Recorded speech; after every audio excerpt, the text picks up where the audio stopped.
ഇന്ന് ഓഫീസിൽ ഒരു സംഭവമുണ്ട്. അതായത് നമ്മുടെ മാനേജർ സെയിൽസ് ടീമിന് ട്രെയിനിങ് കൊടുത്തുകൊണ്ടിരിക്കുക. അപ്പോൾ നമ്മൾ കോളേജ് ശ്രദ്ധിക്കേണ്ട ഗോൾഡൻ മൈൻഡ് സെറ്റ് റൂൾ അതാണ് എക്സ്പ്ലെയിൻ ചെയ്യുന്നത്. അപ്പോൾ ഇതിങ്ങനെ പറഞ്ഞിങ്ങനെ പോകുന്നുണ്ട്. അതിനിടയിൽ ഒന്ന് രണ്ട് സ്റ്റാഫിനോട് അതിലുള്ള റൂൾസിനെ കുറിച്ച് ചോദിച്ചു.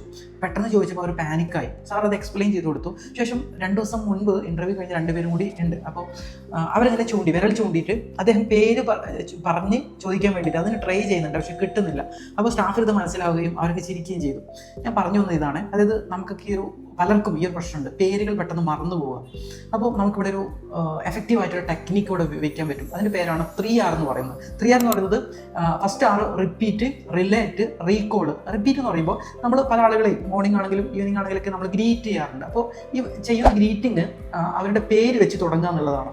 Okay, good morning, I don't know, അങ്ങനെ നമുക്ക് പറയാം. രണ്ടാമത്തത് റിലേറ്റ് ആണ്. അതായത് നമുക്ക് ആരെങ്കിലുമൊക്കെ അങ്ങനെ ഫ്രണ്ട്സ് ഉണ്ടെങ്കിൽ ആ പേരിലുണ്ടെങ്കിൽ അതുമായിട്ട് കണക്ട് ചെയ്ത് ജോയിൻറ്റ് ചെയ്ത് ചെയ്യാന്നുള്ളതാണ്, റിലേറ്റ് ചെയ്യുക. തേർഡ് എന്ന് പറയുന്നത് റീകോൾ ആണ്. അതായത് നമ്മൾ അവരോട് കാര്യങ്ങളൊക്കെ സംസാരിച്ചുകൊണ്ടിരിക്കുന്നു, വൈൻഡപ്പിലേക്ക് വരുമ്പോൾ കോൺവെർസേഷൻ അവസാനിപ്പിക്കുമ്പോൾ അവരുടെ പേര് വെച്ച് തന്നെ അത് വൈൻഡപ്പ് ചെയ്യാം. അപ്പോൾ ഏതൊരു കോൺവെർസേഷനിലും നമ്മൾ ഇതുപോലെ ഇംപ്ലിമെൻറ്റ് ചെയ്യുമ്പോൾ ആളുകളുടെ പേരുകൾ മറന്നു പോകാൻ സാധ്യത കുറവാണ്.